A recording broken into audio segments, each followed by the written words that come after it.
Hello friends, कैसे हैं दोस्तों। उम्मीद करते हैं कि दोस्तों अच्छे होंगे। दोस्तों आज का जो हमारा वीडियो है वो प्रश्नावली 9 के प्रश्न संख्या 6 है। दोस्तों इससे पहले की वीडियो में हमने प्रश्न संख्या 5 तक के सवालों को अच्छी तरह समझा के सॉल्व कर दिया है।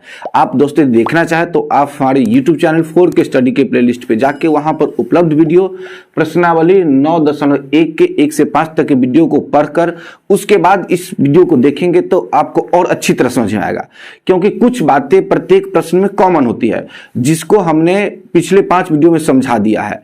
दोस्तों कोशिश करते हैं इसमें हम वो कुछ कॉमन बातों को समझा दे रहे हैं ताकि आपको यह सवाल को बनाने में बहुत आसानी होगी।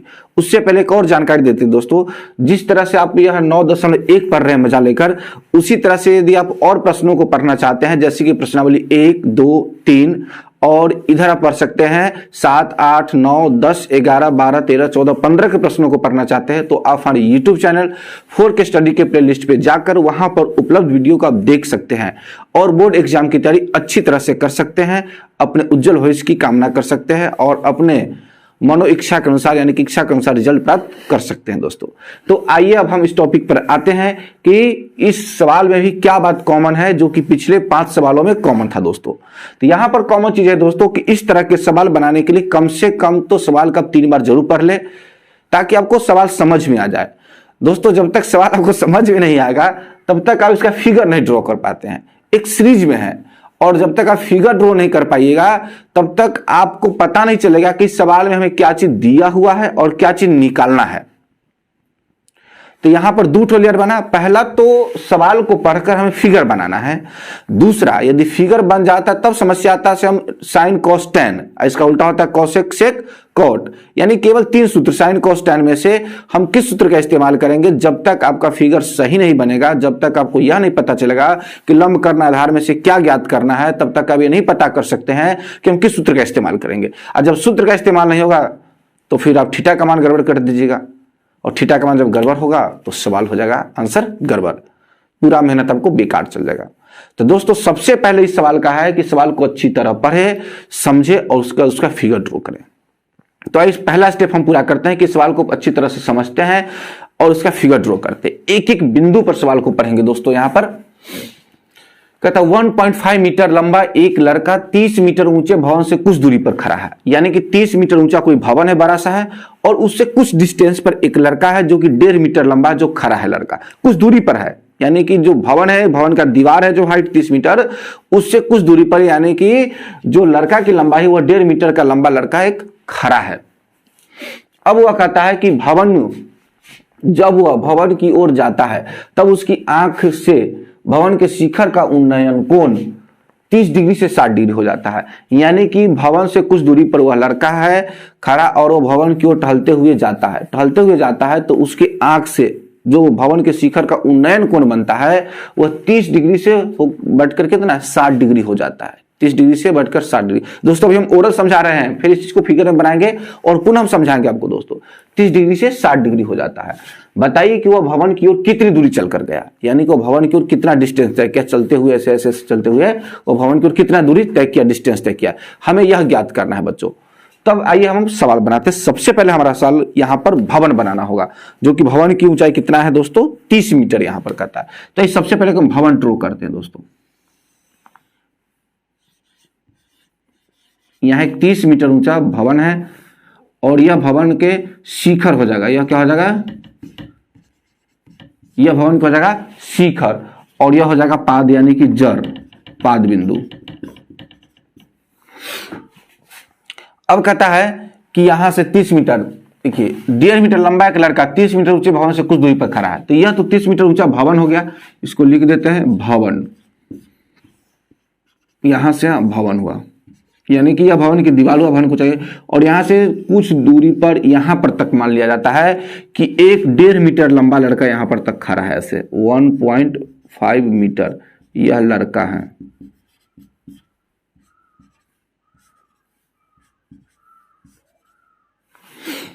दोस्तों यह लड़का है 1.5 मीटर लंबा।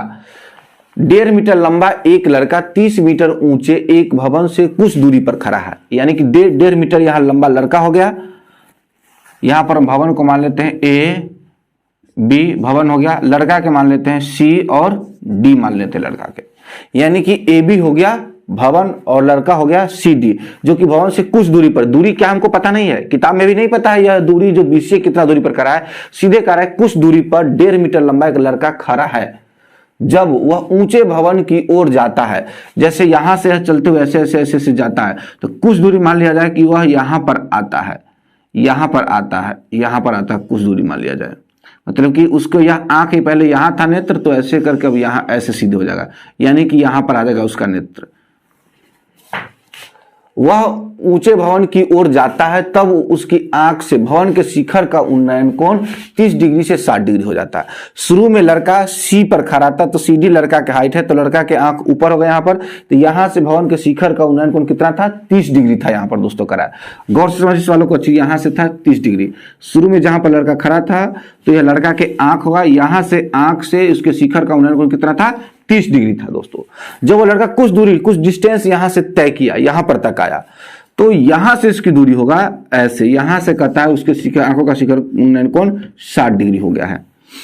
कितना डिग्री हो गया है, 60 डिग्री हो गया है, यानी कि यहां आ गया है ई और एफ पर, यानी कि ई और एफ, यानी कि सी से चलकर ई पर आ गया है, पैदल ऐसे चला यहां, तो यहां पैर आ गया, यहां सर आ गया, क्योंकि लड़का ऊपर की ओर खड़ा है इस तरह से, तो यहां आंख आ गया।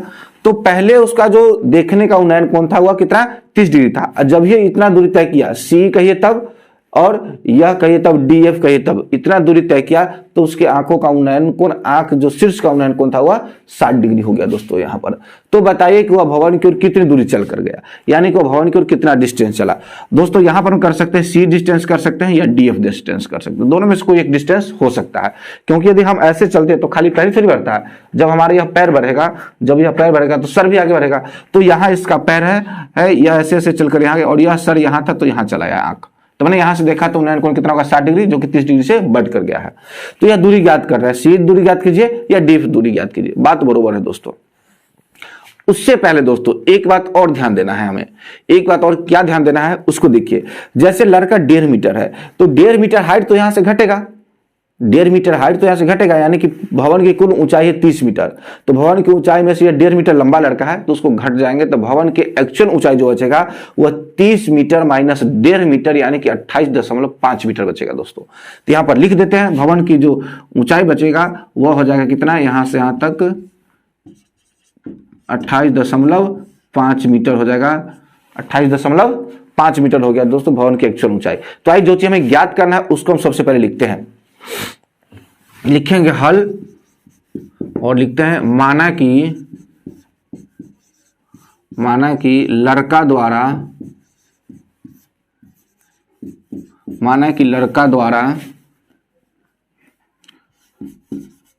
तय भवन की ओर, लड़का द्वारा भवन की ओर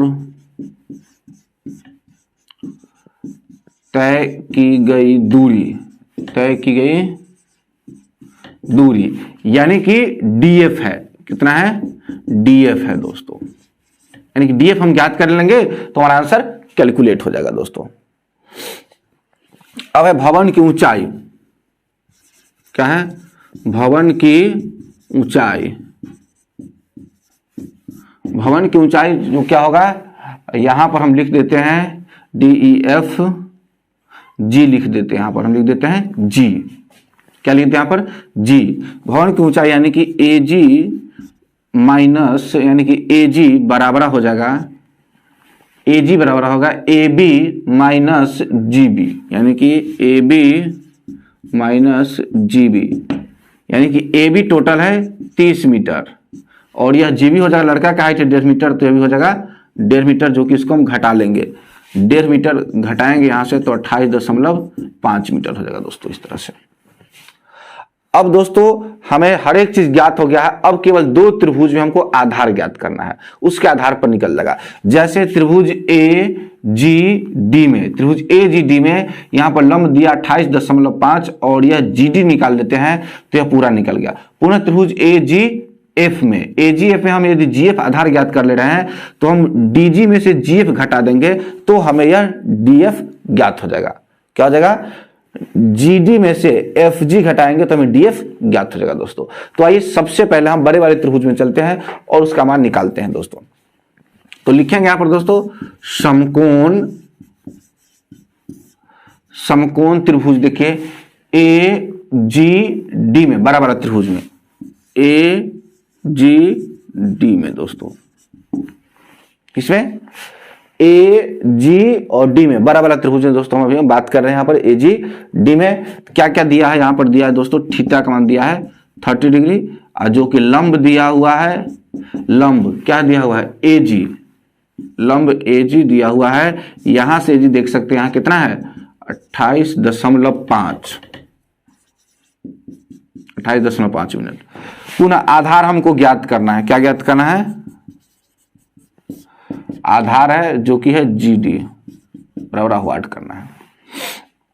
तो दोस्तों आपको पता है कि यहां पर जब हमें यह पता चल जाता है कि क्या चीज दिया हुआ है, क्योंकि हमको आधार से ही निकलेगा, आधार जब तक यह पूरा नहीं निकालेंगे तब तक हमें डीएफ निकलेगा ही नहीं। तो आधार हमको इस दोनों त्रिभुज में आधार ही निकालना है, इतना कंफर्म हो जाए दोस्तों। जब इतना कंफर्म हो गया तो सूत्र होता है क्या, कौन कौन सा सूत्र होता है लिख देते हैं। देखिए साइन थीटा ये सूत्र होता है लंब बटे कर्ण, ठीक है दोस्तों। और कॉस थीटा के सूत्र होता है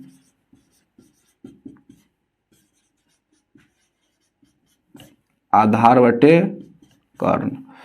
पुनः tan थीटा के जो सूत्र होता है दोस्तों, tan थीटा के वो होता है लंब बटे आधार। तो दोस्तों यहां पर जो हमारा पहला सवाल, पहला स्टेप था, वह प्रश्न को पढ़कर फिगर बनाना था। तो यहां पर हम प्रश्न को पढ़कर फिगर बना लिया है। अब है कि इन सूत्रों में से 3 सूत्रों साइन कोस टेन, या इसका उल्टा होता है कॉसेक सेक कॉट, मतलब ये 6 सूत्र के तब या 3 सूत्र के, 3 से ही 6 बना हुआ है दोस्तों। तो इस 3 सूत्र में से आप किस सूत्र का इस्तेमाल करें, यहां पर यह जानना है। तो यहां पर देखिए दोस्तों लंब दिया हुआ है और हमें निकालना क्या है, आधार। तो हम वो ऐसा सूत्र ढूंढेंगे जो लंब और आधार को रिप्रेजेंट करे, यानी कि प्रस्तुत करे।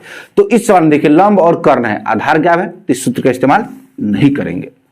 पुनः दोस्तों है आधार बटे कर्ण, कॉस थीटा है तो इसमें कर्ण है, आधार है, लंब नहीं है, तो इस सूत्र का इस्तेमाल नहीं करेंगे। अगला है दोस्तों लंब और आधार, लंब दिया हुआ आधार ज्ञात करना। तो देखिए लंब बटे आधार tan थीटा है, तो tan थीटा का इस्तेमाल करेंगे तब हमारा यह सवाल बनेगा, नहीं तो tan का उल्टा क्या होता है cot थीटा, तो cot थीटा का इस्तेमाल करेंगे तो इस सवाल हमारा बन जाएगा दोस्तों। तो किस सूत्र का इस्तेमाल करना ये जान गए, पहला स्टेप हम समझ गए, सेम फिगर कैसे बनाएंगे। दूसरा स्टेप हम किस सूत्र का इस्तेमाल करेंगे दोस्तों, तो आइए यहां पर हम अब दूसरा सूत्र का इस्तेमाल करते हैं tan थीटा। सूत्र का इस्तेमाल tan थीटा लंब बटे आधार। यहां tan थीटा का मान दोस्तों कितना दिया है 30 डिग्री, लंब क्या दिया हुआ है AG और आधार क्या दिया हुआ है GD। यहां से देखिए लिखिए लंब है AG, आधार है GD। अब दोस्तों यहां पर तीसरा है जो मान सारणी आपको याद रखना होगा, ये तो आपको याद रखना होगा, नहीं तो अभी तो हमें याद है तो हम लिख दे रहे हैं। tan 30 डिग्री का मान होता है 1/√3, यहां लिखेंगे 1/√3 इक्वल टू AG का मान कितना दिया है 28.5, या फिगर में भी देख रहे हैं AG 28.5, क्या हो जाएगा 28.5, और GD तो नहीं दिया है, GD तो निकालना है दोस्तों यहां पर GD आधार। अब आगे हमको देखिए 28.5 AG का मान, GD तो निकालना है आधार, तो GD हो गया, और tan 30 का मान 1/√3। अब क्रॉस मल्टीप्लीकेशन करेंगे, इससे इसमें गुना होगा, इससे इसमें गुना होगा, तो 1 गुने GD तो क्या हो जाएगा GD बराबर √3 28.5, तो हो जाएगा 28.5√3। तो दोस्तों यहां पर हमें GD का मान ज्ञात हो गया, यानी कि यह पूरा का मान ज्ञात हो गया, यहां से यहां तक हमें GD का मान ज्ञात हो गया।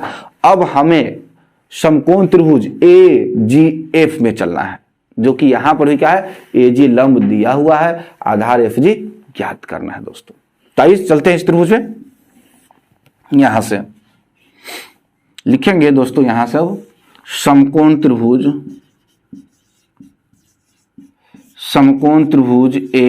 AGF में, AGF में, ये छोटा वाला त्रिभुज है दोस्तों, AGF में दोस्तों यहां पर थीटा का मान कितना दिया है 60 डिग्री, और लंब क्या दिया हुआ है, लंब तो वही है दोस्तों AG, इसमें भी होगा AG, तो लिखेंगे लंब हो जाएगा AG जो कि 28.5 मीटर है, और आधार हमें क्या हो जाएगा, आधार हो जाएगा GF, जो कि नहीं पता है, वाट करना है दोस्तों। तो सेम चीज दोस्तों इसमें भी देखिए, इसमें भी इस त्रिभुज में AGD में भी लंब दिया था, आधार ज्ञात करना था, तो हम किस सूत्र का इस्तेमाल किए हैं, जो कि tan थीटा का। तो सेम बात यहाँ भी लंब दिया 28.5, आधार GF निकालना है तो tan थीटा का इस्तेमाल करेंगे, और tan थीटा का इस्तेमाल करेंगे तो हमारा सवाल बन जाएगा दोस्तों। तब आइए यहाँ पर लिखते हैं पुनः tan थीटा। tan थीटा बराबर वही सूत्र होगा लंब बट्टे आधार। दोस्तों इस सवाल को अच्छी तरह से समझ लीजिए, थोड़ा वीडियो तो थोड़ा लंबा बनेगा, लेकिन अब इस तरह के सवाल एक सवाल समझ पा रहे हैं तो सारा के सारा सवाल सॉल्व कर दीजिएगा इसी वीडियो के आधार पर दोस्तों, क्योंकि हर एक में कुछ चीज कॉमन होती है जो हर एक बच्चों को आना चाहिए, और जब वो कॉमन चीज आ गया तो हर एक सवाल हम लगभग सॉल्व कर सकते हैं। थोड़ा बहुत अंतर रहता है तो हमारा वीडियो देखकर आप समझ ही जाएगा दोस्तों। तो आइए यहाँ पर इस चीज को फिर से समझ लेते हैं। tan थीटा का सूत्र है लंब बट्टे आधार। तब यहां से दोस्तों देखिए tan थीटा का कितना दिया है 60 डिग्री, यहां रखेंगे हम 60 डिग्री। लंब क्या दिया हुआ है AG, और आधार क्या दिया है GF, आधार दिया है यहां पर GF। अब tan 60 का मान कितना होता है दोस्तों, ई मान सारणी आपको याद करना होगा, जो कि तीसरा स्टेप है मान सारणी। मान सारणी आपको याद करना होगा, नहीं तो हमको तो यहाँ याद है तो हम रख दे रहे हैं। tan 60 डिग्री का मान होता है √3, और AG का मान यहाँ पर दिया है जी 28.5, तो यहाँ हो जाएगा 28.5, और GF का मान नहीं जानते हैं तो GF यहाँ रख देंगे। अब क्रॉस मल्टीप्लीकेशन करेंगे तो यहाँ होगा √3 GF बराबर 28.5। अब दोस्तों हमें GF का मान ज्ञात करना है, तो GF इधर का गुना है √3 तो इधर भाग हो जाएगा, इधर क्या हो जाएगा GF बराबर 28.5 √3। कितना हो जाएगा दोस्तों 28.5 √3 हो जाएगा दोस्तों यहाँ पर। तब दोस्तों यहाँ पर आइए इसका हम परिमेयकरण कर लेते हैं GF के कितना आता है। तो आइए GF बराबर हो जाएगा यहाँ पर, GF बराबर है 28.5 √3 है, ठीक है। अब यहां पर इसका परिमेयकरण करेंगे तो परिमेयकरण के मतलब होता है दोस्तों कि किसी भी यानी कि कोई संख्या यदि उसके रूट बट्टा में रूट में है तो रूट को हटाना, यानी कि बट्टा में जितना रूट है तो रूट को हटाना। और परिमेयकरण करने का हमारा एक सिंपल सा तरीका है कि लोहा लोहा को काटता है, जहर जहर को काटता है, उसी तरह रूट रूट को काटता है दोस्तों। तो यहाँ √3 है तो √3 से ही अंश और हर दोनों में गुना करेंगे तो √3 जो रूट है वह गायब हो जाएगा, और रूट को गायब करना कोई कहते हैं परिमेयकरण दोस्तों। तो यहां पर आइए हम जहर से जहर को काटते हैं, यानी कि √3 को हम √3 से काटेंगे तो √3 इंटू √3 तो हो जाएगा यहाँ पर 3, और ऊपर गुना हो जाएगा 28.5 √3। अब यह कटेगा, देखिए 9 तिया 27 और 5 तिया 15, यानी कि 28.5 का कटेगा इस मतलब में 9 तिया 27, तो 1 पर 5 15, 5 तिया 15, यानी कि 9.5, यानी कि इसका जो आएगा 9.5 आएगा √3 GF। तो दोस्तों आप यहां से देख सकते हैं कि GF हमारा आया है यहां से यहां G से F तक 9.5, और G से D तक यहां से यहां यह पूरा आया है 28.5। तो दोस्तों मान लिया जाए कि आपको यह पता हो जाए कि यहां से यहां दूरी है 100 किलोमीटर, यहां से G से यहां तक 100 किलोमीटर, और यहां से यहां 80 किलोमीटर है, तो यह कितना हो जाएगा 20 किलोमीटर। स्वाभाविक है 100 में से 80 को घटा लीजिएगा। एक बार फिर समझिए दोस्तों, यदि आपको G से D तक यह लंबा यहां से यहां पूरा 100 किलोमीटर पता चलता है, और पुनः बाद में पता चलता है कि नहीं G से F तक मात्र 80 किलोमीटर दूरी है, तो क्या आपको F से D तक नहीं पता चला कि यह 20 किलोमीटर है? 80 + 20 80 + 20 तो 100 किलोमीटर। तो उसी तरह हमको यहाँ पता चल गया है G से D तक दूरी, यानी कि कुल दूरी हो जाएगा 28.5 मीटर, और उसके बाद F से G से F तक GF की दूरी दिया है 9.5। तो हमको निकालना है क्या, DF निकालना है, तो घटा लेंगे। तो आइए यहां से लिखते हैं DF जो कि यहां दूरी ज्ञात करना है, DF बराबर है GD, यहां दिया है ना GD G से D तक माइनस GF, माइनस हो जाएगा GF। अब GD के मान यहां कितना दिया 28.5 √3 दोस्तों, तो यहां लिखेंगे 28.5 √3 माइनस GF के कितना आया है 9.5 √3, 9.5 √3। तो दोस्तों अब इसको घटाइए कितना आएगा, देखिए √3 है तो √3 ही रहेगा यहाँ पर। अब देखिए यहाँ पर यानी कि इसमें से घटेगा इसमें से, तो 5 में से 5 आएगा तो 0.28 में से 9 घटेगा तो 19, यानी कि 19.0 √3, यानी कि इसको हम लिख सकते हैं 19 √3 दोस्तों। तो दोस्तों यहां पर हमारा आंसर मिल चुका है, आप लास्ट में लिख सकते हैं। टोटल जो रहेगा अतः लड़के द्वारा भवन की ओर तय की गई दूरी 19 √3 मीटर है। कितना? अब लास्ट में इतना लिख दीजिए, हमारे पास यहाँ जगह नहीं तो हम लिख देते। अब लास्ट में लिख दीजिए, अतः लड़के द्वारा भवन की ओर तय की गई दूरी 19√3 मीटर है। हम एक बार फिर से बोल रहे हैं, लड़के द्वारा भवन की ओर तय की गई दूरी 19√3 मीटर है दोस्तों। तो दोस्तों है ना, बहुत आसान तरीके से, वीडियो थोड़ा लंबा तो हुआ है लेकिन बहुत आसान तरीके से इस सवाल को हम समझ गए हैं, जो कि काफी लंबा सवाल यह माना जाता है, लेकिन इस विधि से बहुत आसान है, जो कि इसमें 3 चीज कॉमन है। एक बार फिर से मैं बताने जा रहा हूं, वह 3 चीज कॉमन यह है कि इस तरह के सवाल को सबसे पहले अच्छी तरह से पढ़े और समझ कर फिगर बनाए। कम से कम 3-4 बार तो जरूर पढ़े, तभी आपको समझ आ जाएगा। क्योंकि अभी आप मेहनत कर लीजिएगा तो बाद में एक बार पढ़ेगा तो समझ आ जाएगा, कहीं कोई दिक्कत नहीं है। नहीं तो अभी से एक बार पढ़ते चलेगा तो धीरे धीरे वो चीज भास्ट होता जाएगा और आपको समझना मुश्किल हो जाएगा। इसलिए हम कह रहे हैं, अभी से कम 3-4 बार इस सवाल को पढ़ लीजिए, समझ लीजिए, उसके बाद पढ़ते समझते में फिगर ड्रॉ कीजिए। और जब फिगर ड्रॉ हो जाएगा अच्छी तरह से तो आपको यह पता चलेगा क्या चीज दिया हुआ है, क्या चीज नहीं दिया हुआ है। हाँ, जब यह पता चल जाएगा कि क्या चीज दिया हुआ है, क्या निकालना है, तो संबंध पता चलेगा, संबंध पता चलेगा तो सूत्र पता चलेगा, जब सूत्र पता चलेगा तो थीटा का प्रयोग, जब थीटा का प्रयोग कर दीजिएगा हमारा सवाल बन जाएगा, हमारा सवाल बन जाएगा। तो दोस्तों इस तरह के समझाकर वीडियो बनाने के मतलब एक ही है कि आप इस तरह के सवाल में 3 चीज कॉमन होती है, उसको आप अच्छी तरह से पढ़ ले, समझ ले हमारे वीडियो से, तब आप इस सवाल को बनाए तो अच्छी तरह समझ में आ जाएगा। दोस्तों आप सबसे पहले इसका स्क्रीनशॉट ले।